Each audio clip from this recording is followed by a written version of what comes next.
तर नमस्कार मित्रांनो, मी मराठी व्लॉगर अनिकेत पाटोळे. स्वागत आहे तुमचं नवीन व्लॉगमध्ये. तर आज मॅच अशा ठिकाणी आहे जिथून माझ्या करिअरची म्हणजे ओपन टुर्नामेंट खेळायची सुरुवात झाली. तर वाठारला जायचं आहे. स्काय चषक 2025 पर्व पहिलेच आहे आणि तिथं ऑर्गनाईज केले टीमनं आणि त्यामुळं आपल्याला तिथं खेळायला जायचं. ओपन आहे ते 4 आज टीमा असणार आहेत. लीग पद्धत टुर्नामेंट असल्यामुळं एक चान्स आहे हरल्यावर, पण हारून नाही चालत, कंटिन्यू खेळायला लागणारच आहे आणि जिंकून मगच घरी यायचं. रबर बॉलची टुर्नामेंट पहिल्यांदा मला तिथं बोलवलं खेळायला आणि तिथं चांगली बॅटिंग केल्यामुळं सगळ्यांनी परत फोन करून बोलावायला टुर्नामेंट चालू केली. म्हणजे तिथून सुरुवातच झाली माझी ओपन सेट खेळायची. त्याच्या आधी नुसतं गाव भागात म्हणजे कवट्यातच खेळत होतो, पण कोल्हापूर साईडला वॉटर टुर्नामेंटनंतर मला त्या भागात ओळखायला लागले, नाव व्हायला लागलं. त्याचा फायदा मला चांगलाच झाला आता. तर आता इथून मी रविभाऊ, अविनाश वाघमारे आणि वैभव पाटील आम्ही 4 जण गाडीतून जाणार आहे आणि बाकीचे प्लेयर हे म्हणजे परगावचे वेगवेगळे आहेत. ओपन सेट असल्यामुळं कुठला पण प्लेयर चालतो आहे, वेगवेगळे आहेत. सगळे तिथं एकत्र होऊन वॉटरमध्ये येणार आहे आणि पहिलीच मॅच आहे त्यामुळं आता लवकर निघणार आहे. तर चला जाऊया. एक्साइटमेंट तर चांगलीच आहे, कारण का मी जाऊ ते वॉटर टुर्नामेंट खेळलो आहे, तिथं बॅटिंग झाल्याच आणि करिअरची सुरुवात तिथून झाल्यामुळं मला तिथं भारीच वाटते खेळायला. तर चला जाऊया.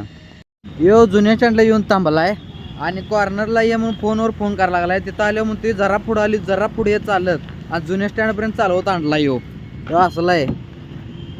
एक नंबरचा खोटा ड्राय गाडी कसं त्या दिवशी तोंड कसं केलं तोंड कसं केलं. Okay, let's go.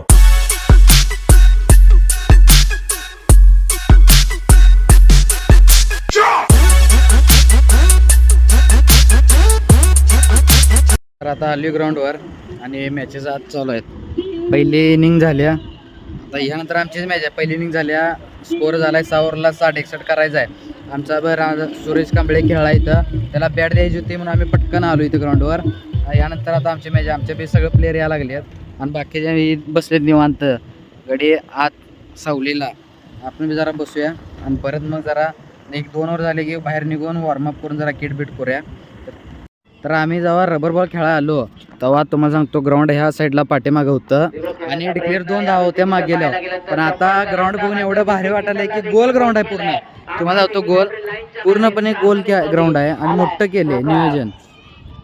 ते एवढं मोठं आहे, बघितल्यावर एवढं भारी फील व्हायला लागले की कधी खेळायला मिळतंय असं व्हायला लागले. ह्या सीझनला बी टुर्नामेंट पण चांगल्या खेळायला मिळायला लागले, पण नुसतं खेळून काय उपयोग नाही, पण परफॉर्मन्स करत राहिलं पाहिजे तरच मोठं क्रिकेट खेळायला मिळणार आहे.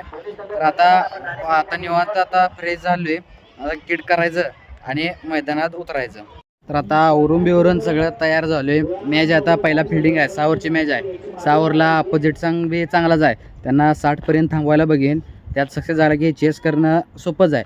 हे आमचं प्लेयर लागले तर आवरायला वैभव पाटील आणि अविनाश वाघमारे. आता आमचं बी आवरून झाले, आता जायचं मैदानात.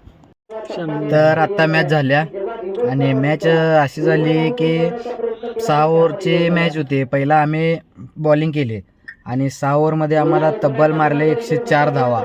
104 म्हणजे पूर्ण हँगच झाले सगळे. 105चं टार्गेट होतं, पण आमचा बी काय म्हणजे टार्गेट चेस करतानाच काय सगळ्यांचं सगळं बॅटिंग काय माझी बी झालीच नाही आणि स्कोअर पण आमचा काय लागलाच नाही, म्हणावं तितका लागलाच नाही. त्यामुळं पहिली मॅच हरली. आता विनरची मॅच चालू आहे आणि लुझरची मॅच असणार आहे. लीग असल्यामुळं चान्स आहे आणि लुझरमध्ये जो हरल तो त्याचा प्रवास इथंच थांबणार, इथूनच बाहेर पडणार आणि जिंकल त्याला पुढं चान्स आहे. कारण विनरमध्ये जो जिंकल त्याच्यासोबत मॅच लागणार, खालनं वर येणाऱ्या जिंकणाऱ्यांचे, आणि त्यातला विनर हा सुपर 8ला क्वालिफाय होणार. दोन्ही जिंकणारा हा 1 नंबरला राहणार आणि सेकंड नंबरला असलेला 2 नंबरला राहणार.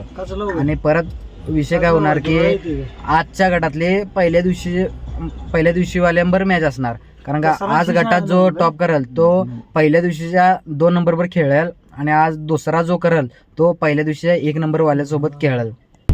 तर आता मॅचचा टॉस झालाय आणि बाहेर बोलले एकत्रच सगळे, कारण का निर्णय आधी सांगत नाहीत, सगळे मिळून ठरवणार आहे. जर हायसच आमचं स्ट्रॅटर्जी असणार आहे.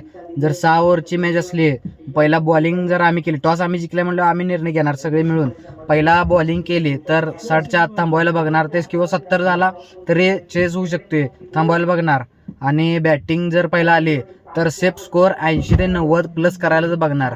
त्याशिवाय काय पर्याय नाही. आता जिंकलं तर कंटिन्यू दुसरी मॅच खेळायला मिळणार आणि हरलं तर इथंच रस्ता थांबणार आहे. तर चला जाऊया खेळायला आत. तर आता आली घराजवळ आणि सीन असा झाला की पटापटा मॅचेस झाल्या आणि मॅचेस झाल्यामुळं लॉग करता काय आला नाही. दुसऱ्या मॅचला आम्हाला टार्गेट होतं फक्त 50 धावांचं, सॉरी 58 धावाचं. त्याने आम्ही 6 ओव्हरला निवांत चेस केला. पण क्वार्टर फायनल मॅच नाही, प्री क्वार्टर फायनल मॅचला 2 ओव्हरला 40 खाल्ला आणि पहिले 4 ओव्हरला फक्त 26 धाव होत्या. नंतरच्या 2 ओव्हरला त्यांनी मारला 40, त्यामुळे 46 झाला आणि असा टार्गेट आम्हाला 67 धावांचं होतं. तरी मॅचवर आम्ही एवढं आलो की स्टार्टिंगला जरा सुरुवात ढिली झाली, पण परत आम्ही एवढं कवर केलं की 12 बॉलला फक्त 24 धावा आलत्या. त्यातून माझ्याकडनं जरा चूक झाली. लास्टला तीच मॅच 1 बॉल 4 धावांवर आलती आणि थोडंसं वाईटच्या जमलिंगमध्ये माझ्याकडनं थोडक्यात घोळ झाला आणि मॅच हरलो. त्यामुळं काय सगळी नाराज झाली आणि अंधार पडलेला आणि मोबाईल गाडीतच ठेवलेला आणि गाडी बी लवकर आली नाही, त्यामुळं व्हिडिओ करायला लेट झाला. पण आता घराजवळ आल्यानंतर हे सगळं सांगायला लागले, म्हणजे माहिती असावं की क्रिकेट लाईफ कशी असते, त्या हेतून आपण व्हिडिओ बनवावं लागले. तर जाऊया आता घरात. वाईट तर एवढं की 1 बॉलच तेवढा दिसायला लागला डोळ्यासमोर. तो जर थोडासा जवळ असता बॉडीजवळ तर काहीतरी 4 किंवा 6 तर मारायला असता, पण जरा बाहेर होता, वाईटचं जमीन झाल्यामुळे घोळ झाला. तर जाऊ दे, चला जाऊया घरी आता, रेस्ट घेऊया. भेटूया नवीन व्लॉगमध्ये. Bye bye.